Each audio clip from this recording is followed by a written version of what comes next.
Um, Welcome. Over the next hour, we are going to build a complete medallion architecture inside a Microsoft Fabric lakehouse. And by the end, you will have taken three raw CSV files and turned them into a star schema that the report can sit on top of. The medallion pattern is simply a way of organizing data into layers of increasing quality. Bronze is raw, and you land the files exactly as they arrive with no changes at all.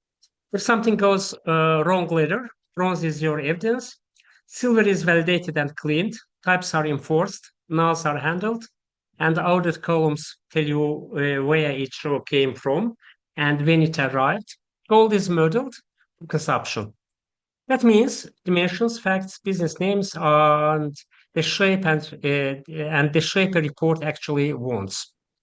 Why bother with three layers rather than one transformation? Because each layer has a different owner and a different rate of change.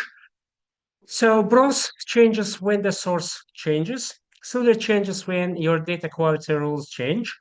Gold changes when the business asks a new question. Separating them means one change does not force you to rebuild everything. One practical note before we start. Everything you see today runs on Delta tables. Delta gives us seed transactions and the merge operation. And merge is what allows us to reload data without creating duplicates. You will see it several times. The lab hands-on experience is about 45 minutes, and I will demonstrate each step and give you time to complete it. If you fall behind, tell me rather than skipping ahead, because each notebook cell depends on the one before it. Okay, so now I'm going to share my screen. Let me share my screen. Okay. And now you see that I'm in a Fabric platform.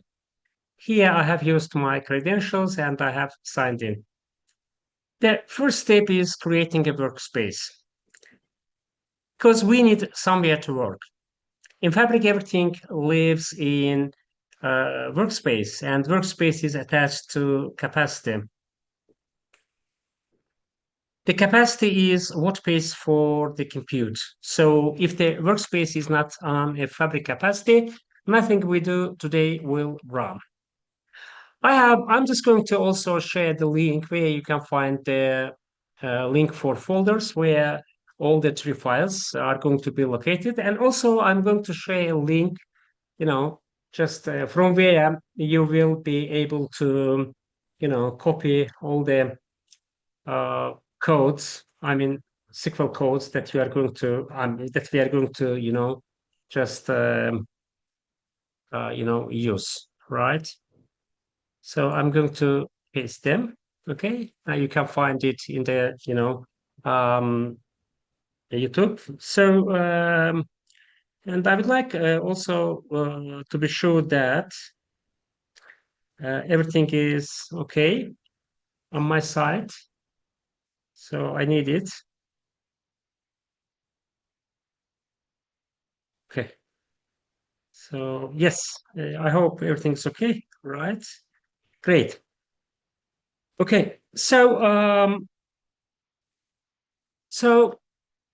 after giving a definition for workspace, let's create a workspace. So here I'm saying a new workspace, or I have to be sure that this is Fabric, new workspace. And I'm going to call this workspace is medallion, right? And for description, I'm saying lab purpose only. And then under advanced, so we have workspace type. I'm going to select Fabric Trial just to enable my notebooks, right? And then apply. In a couple of seconds, my workspace is going to be just created. Actually, I'm inside of my newly created medallion just a workspace, right? Okay. So the next step is creating a lakehouse and also loading the bronze layer. So now I'm going to create a lakehouse itself. Lakehouse gives us two things at once. A files area, which is plain storage for anything you want to drop in, and a tables area, which holds data tables that behave like a relational database. Bronze will live in files, silver and gold will live in tables. So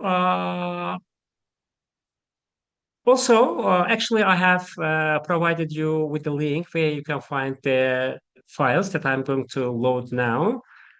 So here, what I'm just going to do, I'm going to say new item, right? Lakehouse, and I'm going to call it actually, for example, medallion LH. And here I'm, checking lakehouse schemas. It matters because it enables schema support, which is why our table names later include VBO. If you clear it, the code in the lab will not match your environment, right? If we, don't just, check it. So while let's create, so while the lakehouse is being created, we can download the data file. It contains three CSV files, one per year, 2019, 2022, actually 2019, 2020, and 2021. So we can extract them and keep the original file names because our code reads whatever it finds in the bronze folder, and the file name is captured as an audit just column, right? Okay. So before loading the data, I'm just going to create a subfolder. So here on ellipsis, I'm clicking and say subfolder, and I'm going to give a subfolder name, and it's going to be bronze, and say create. Okay. As soon as this bronze subfolder created, I'm clicking on ellipsis and say upload and upload files. From here, I'm browsing my files. These are my files. I'm selecting all of them and say open. And thus it's going to be, these files are going to be just uploaded. Okay, the next step is transforming data and loading the silver data table. I can just close by clicking X sign on right top. So bronze is done and we can move to silver. Silver is where we enforce structure and quality. We will use a notebook because notebooks let us run the transformation step by step and see the result of each stage. From the bronze folder, we can use the open notebook menu and choose new notebook from here. And we can name notebooks. Naming is very important. And this is our new notebook. And let's change the name of current notebook. From here, I'm selecting notebook one and I'm going to say transform data for silver, right? So this is new name for my notebook and it's very understandable when someone for the first time sees this notebook, this notebook with this name, okay? So actually here, what we can say, we can click on Markdown cell and then we can click on edit pencil button. And I'm saying, this one, transform data for silver. Okay. Now I can hover over code. I'm going to copy and paste the new code. So before pasting the code here, I would like, okay, first of all, then let me copy this file, code and paste, right? And let me give the necessary explanation related to this code. So This code has been written in a PySpark, right? If you pay attention, here we can say, and this is the first time that we are going to start a Spark session. So as soon as I'm going to click on run, the session will start. Maybe for the first time, it will take a little bit longer time. And this code does two stuff. Two things are happening here. First, we define the schema explicitly, column by column, with the data we expect, right? And we are not letting Spark infer it.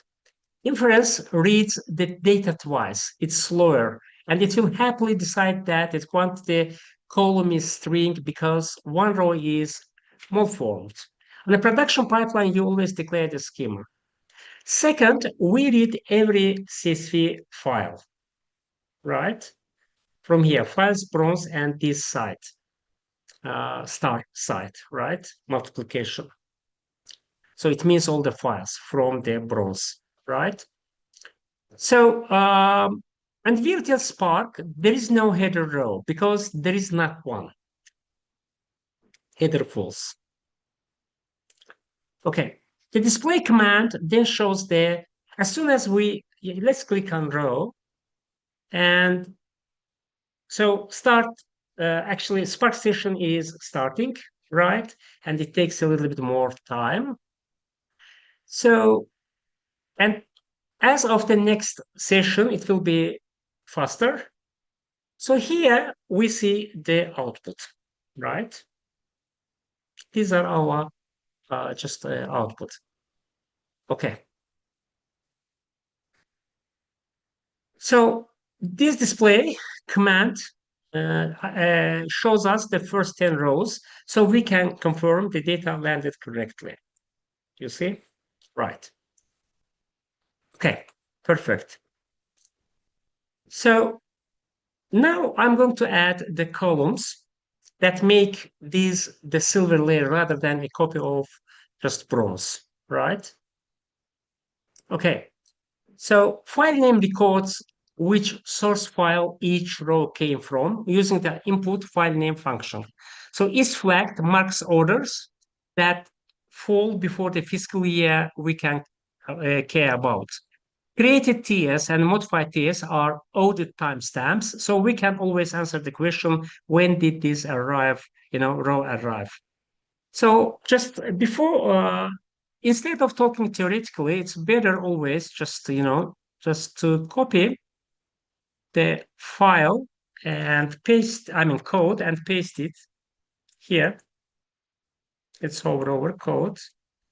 And now we can see, all the content of my, just files, right? So here we can see customer name. Okay, update customer name to unknown if customer name null or empty. So also that's a deliberate decision. We are not deleting the row and we are not leaving it blank because a blank breaks joins later and the deleted row breaks totals. Making the missing value explicit is always the better choice, right? And then what we can say, we can just simply, run this code. Okay, great.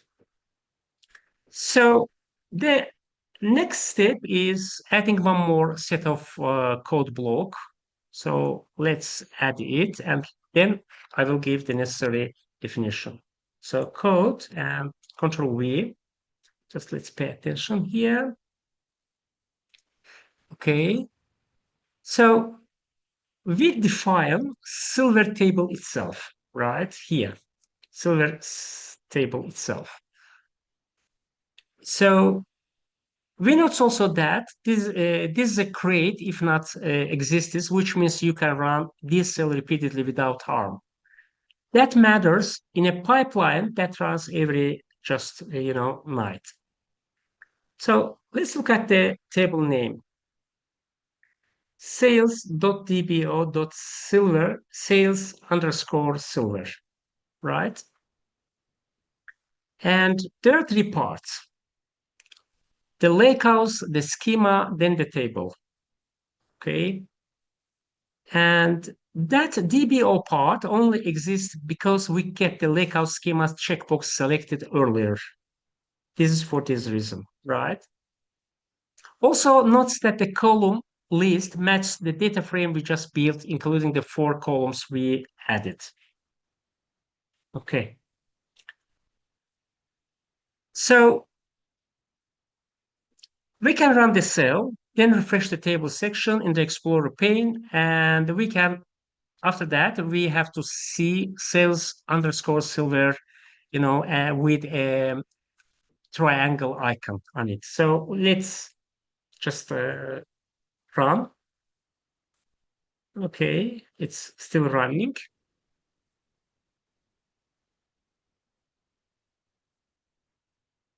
Okay, and yes, here we see, you know, okay, okay. So I think so here we have one small mistake. So the mistake should be related to, the name of uh, lakehouse. For example, here, actually in the code, the name of lakehouse is a little bit different. If I change the table name, for example, let's go up. Here, we see everything is correct, right? And here also, I think there is no mistake. But here, just table. So here table, I'm going to sales is going to be, I hope, it's going to be a different name because we mentioned that here we have workspace, lakehouse, and table name a little bit earlier, right? So if we change them, it will work correctly, right? So let's say instead of sales, I'm going to say medallion LH, and I hope the rest are correct, and thus it should work. Yeah, let's see.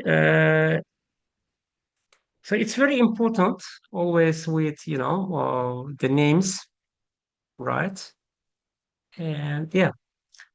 So then what we are going to do, it's already executed. I'm just going to, copy a new set of code. And I'm going to actually, what I'm just going to do, let me expand this one. And here I'm going to refresh. Let's refresh. And under DBO, we can see sales silver table. This is new table, right? Okay, perfect. The next step is abstracting the data with a merge just operation, right?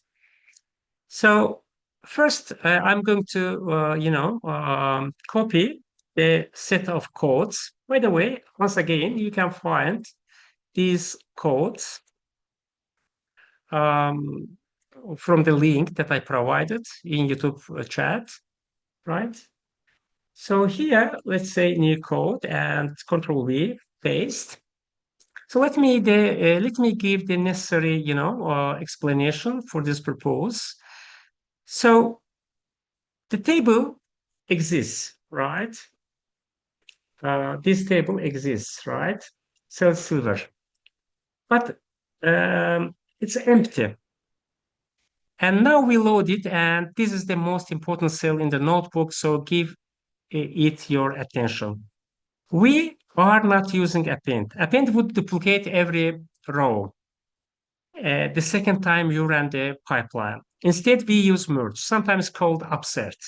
Merge compares the target table, aliased as silver, with the incoming data frame, aliased as updates, using 4 columns as the matching key. Sales order number, order date, customer name, and just item, right? Okay. So if a match is found, then the when matched update block runs. In this lab, it's deliberately empty, which means matched rows are left untouched. If no match is found, the row is inserted. The result is that you can run this notebook every night against overlapping data and never create a duplicate. This is the single biggest reason we use data tables rather than plain Parquet files. So let's just run this. And if something is wrong, so we have to pay attention to the necessary names, right? Okay, good. Uh, so here, actually, after this, we come to the end of part one session. So as you pay attention here, we have standard session. So I can start session. So it means that Spark session has already just stopped. So my next stop is exploring the silver layer with SQL Analytics endpoint. So how I can do this? So let me just collapse these ones tables. So just let me give also a little bit info about this one. So one of the more useful features of Fabric Lakehouse is that every data table is automatically available over a SQL endpoint. You do not export anything, you do not copy anything, and you do not wait for a refresh. The same files that Spark just wrote can be queried with TSQL. So we can go back to our workspace. So let's go our medallion workspace. This is our medallion workspace, right? We can see several items listed rather than one. So here we have lakehouse, SQL Analytics endpoint, right? And we have our notebook. So what we can do, we are going to click on medallion underscore LH, SQL Analytics endpoint. So here it opens in a SQL view, right? Okay, it's going to open in SQL view.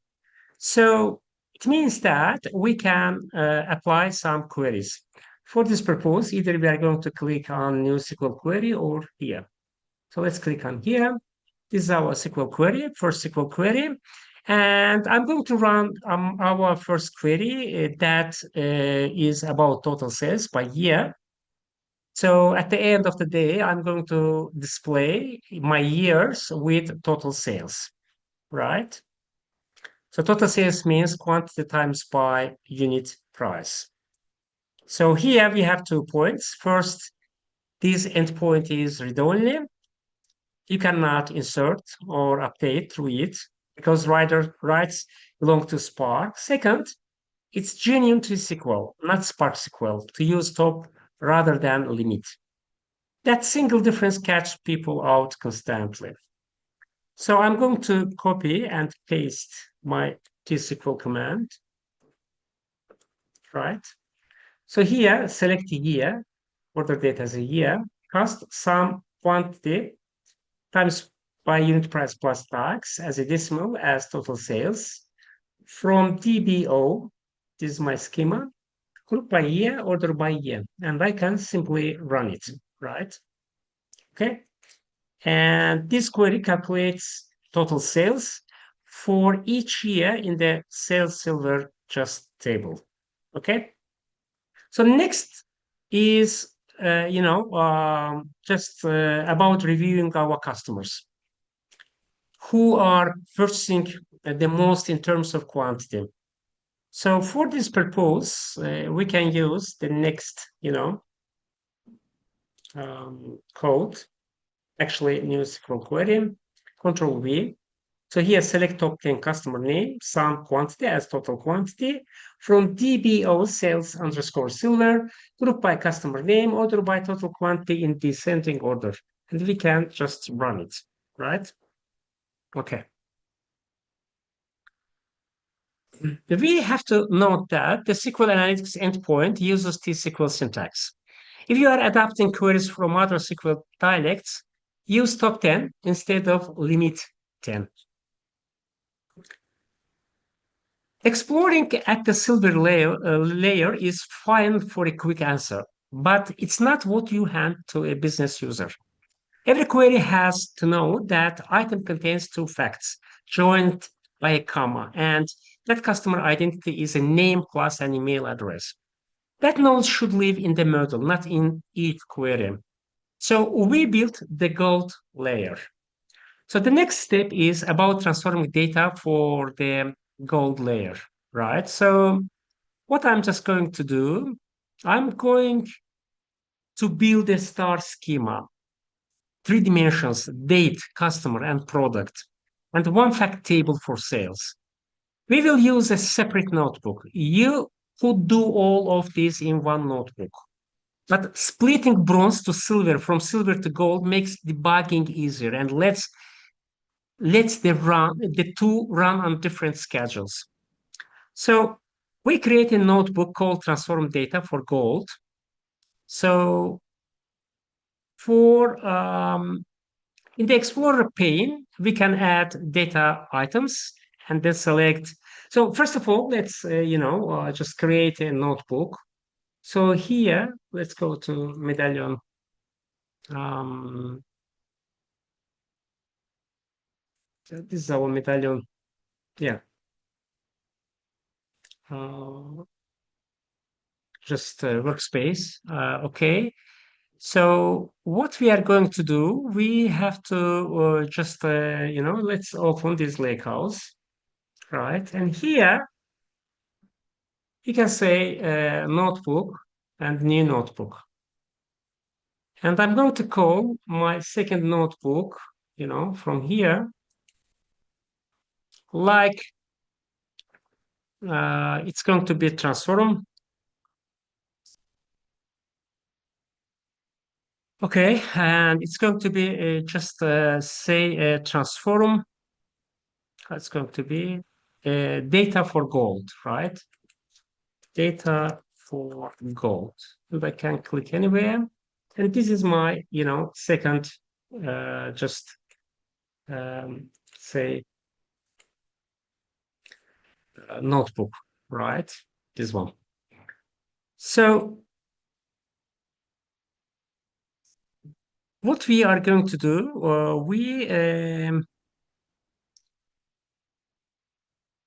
here, while I'm here, um, I can see at data items, and from one layer catalog, I'm just going to, select my lake house, right?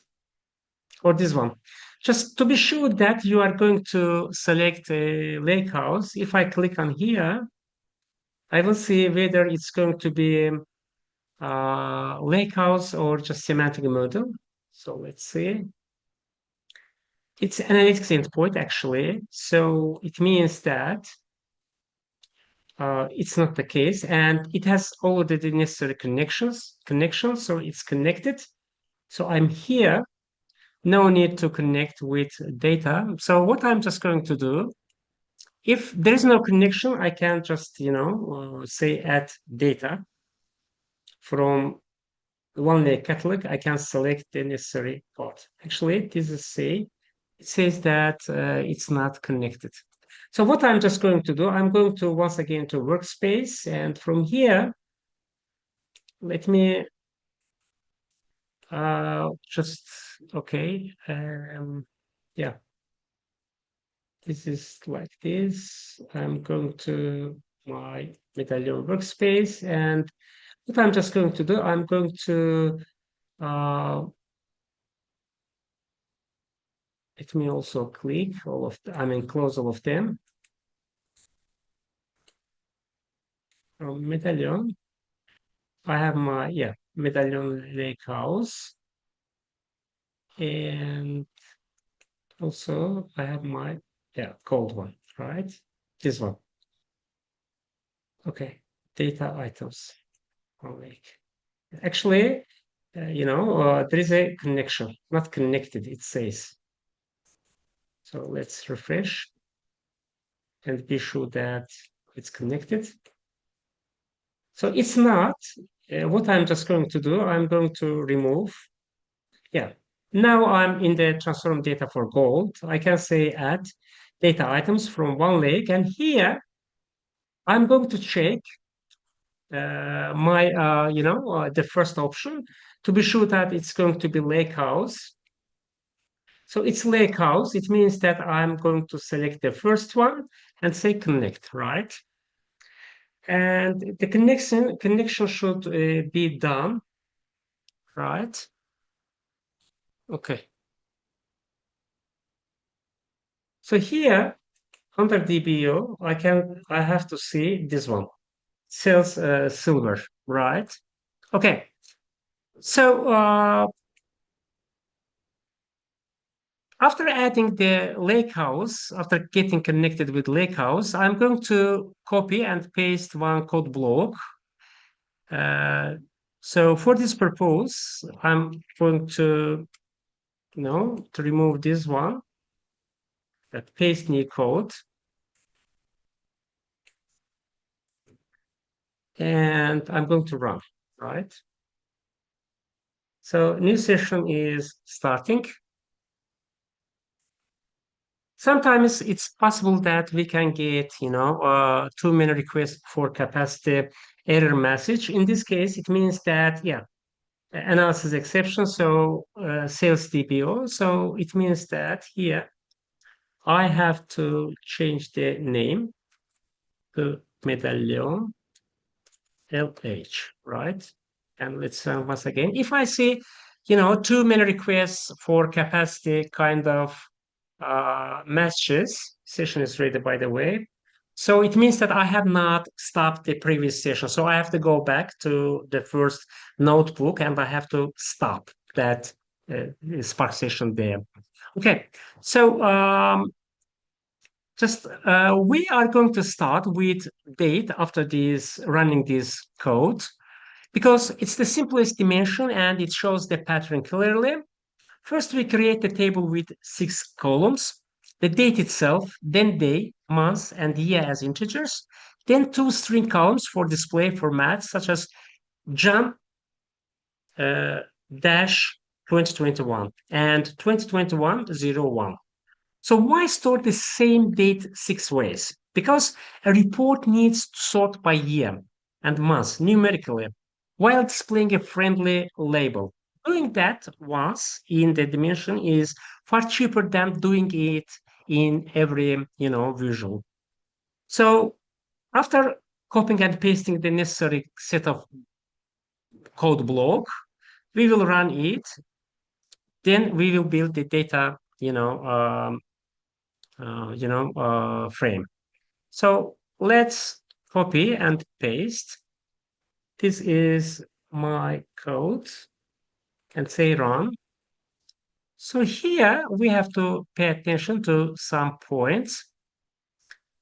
So let's see. Yeah. Oh, some mistakes once again. I think this is the case. I have to change it. Medallion. And once again run. Here drop, is doing something like this code drops duplicates on other dates, you know, and the silver table has 1 row per order line. So the same date appears thousands of times. A dimension must have 1 row per number. Then it runs the merge, which follows exactly the same pattern you saw in the silver notebook, matched on order, just, date. So yeah, it has successfully, run. So I'm going to just copy paste one more, code. Okay. So it will, create a data frame for our date dimension. So it's going to be called dim date underscore gold. So let me copy the code. By the way, if you are going to use if capacity in Fabric, you will, and also premium per user or premium level Power BI service, I mean, license, you will have an opportunity to use Copilot in Fabric that will help you to generate all kinds of codes, right? So, okay. So this is my new set of code. So here I have to, just say check. Let's check if anything here, like new lake house name. And just pay attention, these drop duplicates. I was talking about this one. So let's say run. Okay. So I'm going to paste a new code block and I will run that code just to update the date dimension as new data comes in. So this is the newly created, date dimension. So let's copy and it will hover over here, paste and run.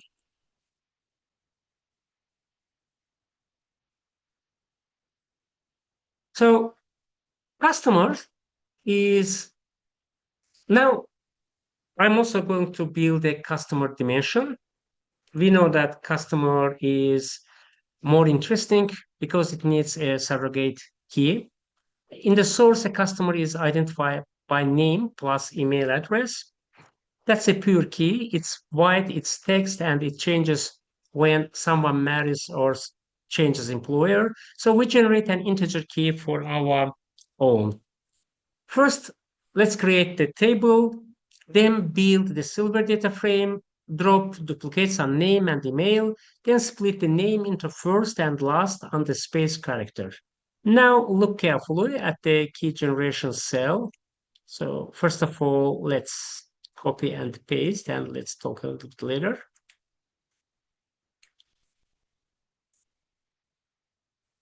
So this is my new code.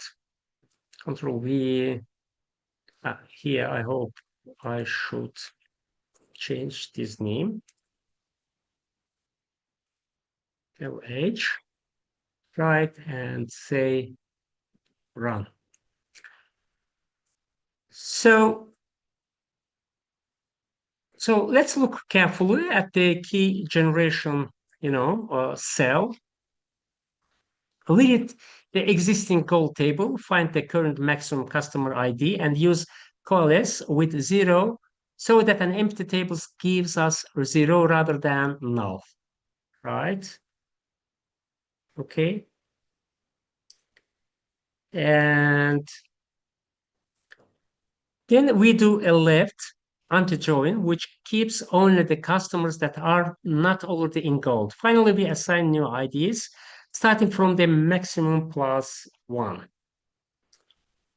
Okay, so to build customer dimension table, we are going to add new code block, paste and run the following code. Actually, I have already done it. So this is for this purpose. Okay, so yeah.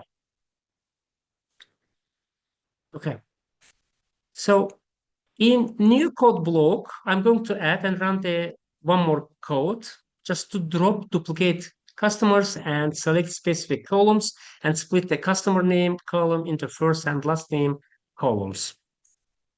The following code will serve for this purpose. So let's see whether I have written the lakehouse name correctly. So let's run.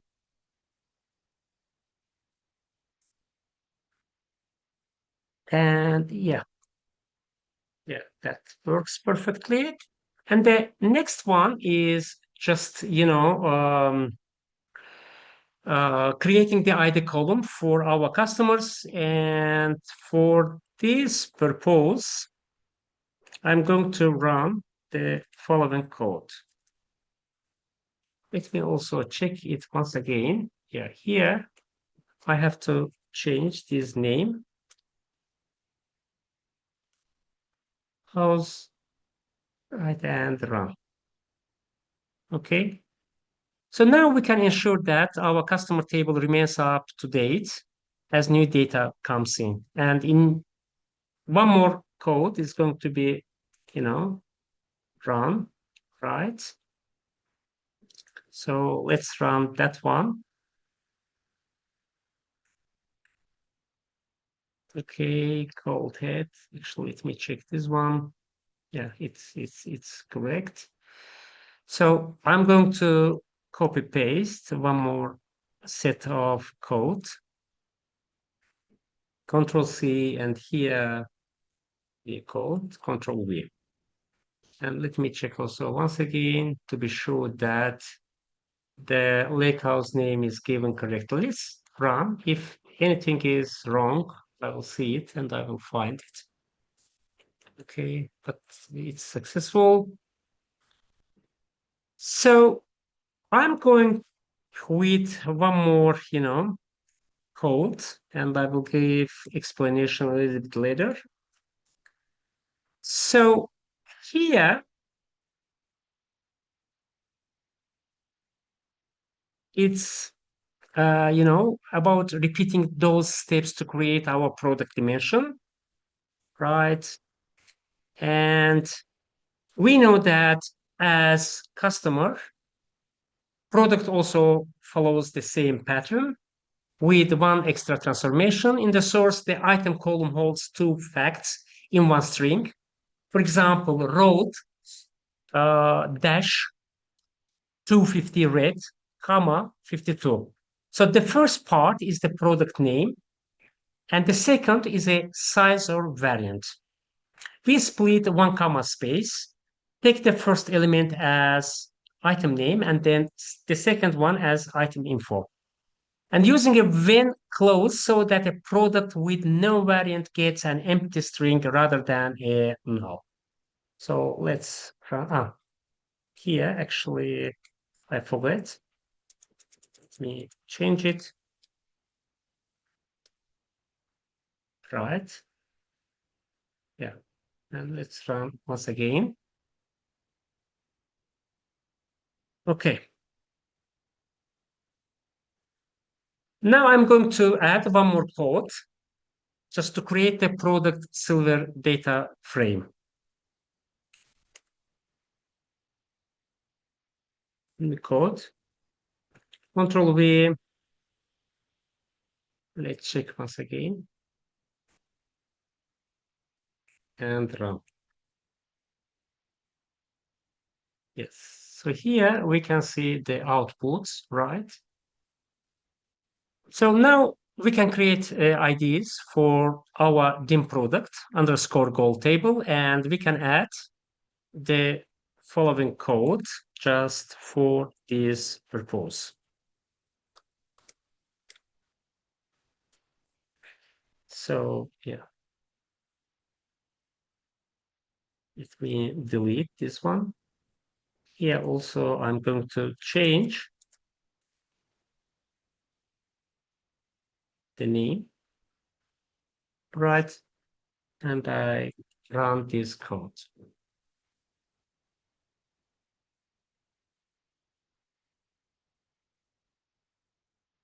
So to keep our product table up to date, we have to run one more set of codes.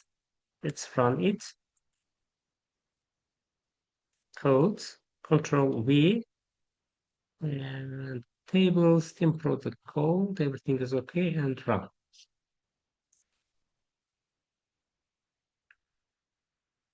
Okay, I hope it's okay. Now it's time to build our fact table after creating dim date, dimensional table, dim product, and dim customer. So now we can just, create our fact table. So for this purpose, I'm going to paste one set of code. Yeah, this one. And most probably it's going to be medallion LH. Sorry. LH, right? So here I would like to give a little bit info about these fact tables. We know that dimensions are done already. So the last piece is the fact sales, fact table. A fact table holds measures and keys and nothing else, right? So look at the column list, customer ID, item ID, order date, quantity, unit price, and tax. So here, I'm talking about here, right? And no names, no email address, no descriptions, all of that lives in the dimensions. The data frame that fills it does the work of key lookup. We read both dimension tables. We recreate item name and item info on the silver data frame so that the product join has something to match on. Then we left join to customer on name and email and to product on name and info. From the joined result, we select only the two IDs and the four measures. So we can use left joins here, not inner joins. An inner join would silently grab any sales row whose customer or product is missing from a dimension. And silently losing revenue is the worst kind of bug because the report still looks perfectly reasonable. So finally, we are going to merge into the fact table on order date, customer ID, and item ID. So we are running it, and our gold layer is just, complete. So let's run it. Okay. And also, just we are going to create a new data frame that combines sales data with customer and just product information. Okay, so let's copy and paste this set code and let's check. So here I hope we have to change the name LH.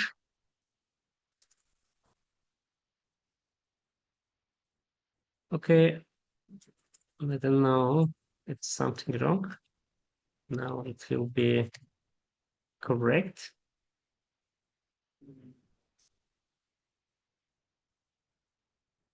Medallion LH. And let's run it to be sure that everything is perfect, working perfectly. Yeah, I don't think that there is any mistake. Okay, that's perfect. Right. Now, sales data remains up to date by running the following code. Let's also type that code. So here we are checking the name of lakehouse, which is okay, and then run. Okay, yeah. So we have now, let's go. Yeah, okay, great. We have just now created modeled gold layer that can be used for reporting and analysis. So the next step is like creating a semantic model. So what I can say about semantic model is that the gold tables are ready once again, but the report still needs to know how they relate to each other. This is what a semantic model provides: relationships, measures, and business-friendly just names. So we can open the medallion architecture. So let's go to workspace and from here to lakehouse. This is our lakehouse, and we can select new semantic model. Okay, so we can give it a name like sales underscore just gold and then select our these tables except sales silver. So let's say select all and we can uncheck this one and say confirm. So new semantic model is going to be actually window is going to be open, right? So what we can do there, we can build just a relationship. So let's build a relationship right after the semantic model is created.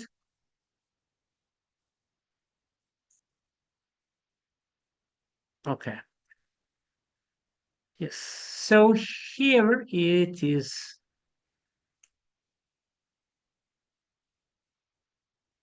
So yes, now we can see, you know, for tables, let's fit it.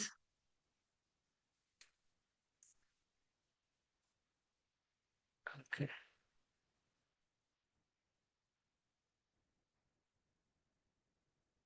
Actually, I don't see my fact tables. Most probably, I have missed them. So here I have my dim date gold, dim customer gold, and dim product gold. So for the fact table, what I can do, I hope I have not refreshed that one. So I'm going to my medallion. Okay, this transform data for gold. From here, I can refresh. Yeah, here I can see my fact sales table. I hope, or in some cases, it's better just to refresh all your browser, right? So cancel, cancel, and coming back to medallion and says go. This is my semantic model.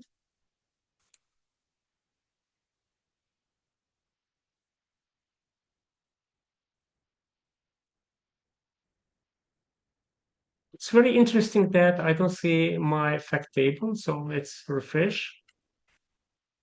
Okay, actually I'm here.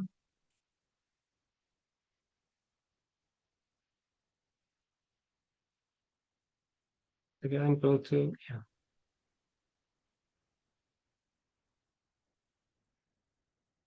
Maybe we have not, checked that one.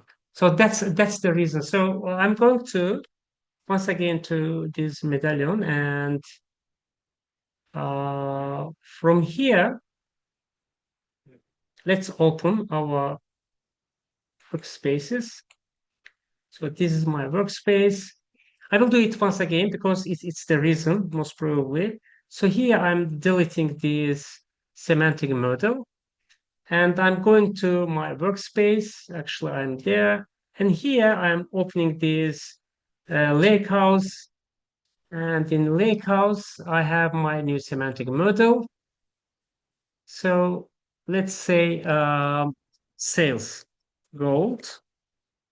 And I'm going to select this medallion workspace and select all. So I have to be sure that this is checked, right? Yes. And say confirm. I think this time it should work. If it's not work, so nothing still, because we have typed all the necessary codes. And after that, I will just build the necessary relationships. Yeah, unfortunately. Oh, yeah, this time I see that was the reason. So what I'm just going to do, I'm going to fix the size. And here I'm going to build the relationships, right? So for example, item ID is going to item ID, and it's going to be one to many or many to one, right? Many to one, and cross filter direction is going to be single, and this relationship active and save. And then I'm going to build a relationship between order date, I'm in fact sales goal with order date in this dimensional dim date table, save. And then I'm going to, build a relationship between dim customer gold and fact sales table. Okay, and save, right? So now, business users can, explore this just for building the necessary reports. Okay, so now just one can simply come to workspaces and here medallion. So just one can make the necessary build the necessary reports using Power BI. So I will cover this, case in next upcoming sessions, but it brought us to the end of today's session. That is was about creating the medallion architecture. So the next step. So before cleaning or removing my workspace, I would like to just wrap up. So what we did today, we just uploaded three CSV files to bronze subfolder in lakehouse. That's called medallion underscore LH. Then a notebook enforced the schema, added audit columns, handled missing customer names, and merged the result into a silver delta table. It was done by first notebook, and the second notebook split that table into three dimensions and one fact table, generating stable surrogate keys along the way. Everload use merged, so the whole pipeline can run again tomorrow without duplicating a single just row. So the three things worth taking away are these: never transform browse because it's your evidence. Use merge rather than append because runs are inevitable. And do the modeling once in gold rather than repeating it in every report. Natural next steps are to orchestrate these notebooks with a fabric pipeline so they run on a schedule and to add data quality checks between layers, both built directly on what you have here. So as we are using, trial capacity, I'm going to just remove this workspace, stop and close. By the way, we have to close, stop the, stop the necessary, session, Spark session. So workspaces, and from here, workspace settings, and I'm going to remove this workspace task. Everything, whatever I have done in this workspace is going to be removed. So thank you for joining me in today's session. See you in upcoming just session. So I'm going to stop sharing.